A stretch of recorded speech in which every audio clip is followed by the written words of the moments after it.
PESR institute and college, Prasanna plan, 8 Sundarwadi, Chhatrapati Sambhajinagar. भविष्याचे no tension. घ्या आजच ऍडमिशन.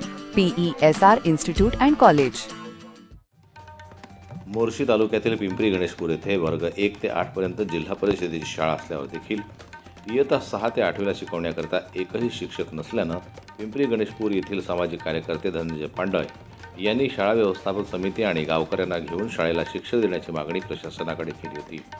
विद्यार्थ्यांची शैक्षणिक हेळसांड पाहता तातडीनं शिक्षकाची नियुक्ती न केल्यास आंदोलनाचा इशारा देखील धनंजय पांडव यांनी प्रशासनाला दिला होता. त्या आंदोलनाची दखल घेऊन प्रशासनानं 2 शिक्षकांची नियुक्ती केली असल्यानं गावकऱ्यांनी शिक्षण विभागाचे आभार मानले. या मागणीसाठी धनंजय पांडव यांनी सातत्याने पाठपुरावा करून मोर्शी पंचायत समितीचे गटशिक्षण अधिकारी, गटविकास अधिकारी यांच्यासोबत चर्चा केली. प्रशासनानं देखील विद्यार्थ्यांची शैक्षणिक हेळसांड आणि सामाजिक कार्यकर्त्यांची तळमळ बघून 2 शिक्षकांची नियुक्ती करण्यात आली. यावेळी सामाजिक कार्यकर्ते धनंजय पांडव यांनी पंचायत समिती मोर्शी व शिक्षण विभागाचे आभार मानले. जनमत लाईव्ह न्यूज करता सोमेश्वर शहाणे यांची रिपोर्ट, मोर्शी. मराठी बातम्यांसाठी जनमत लाईव्हला लाईक करा, सबस्क्राईब करा आणि बेल आयकॉनला दाबायला विसरू नका.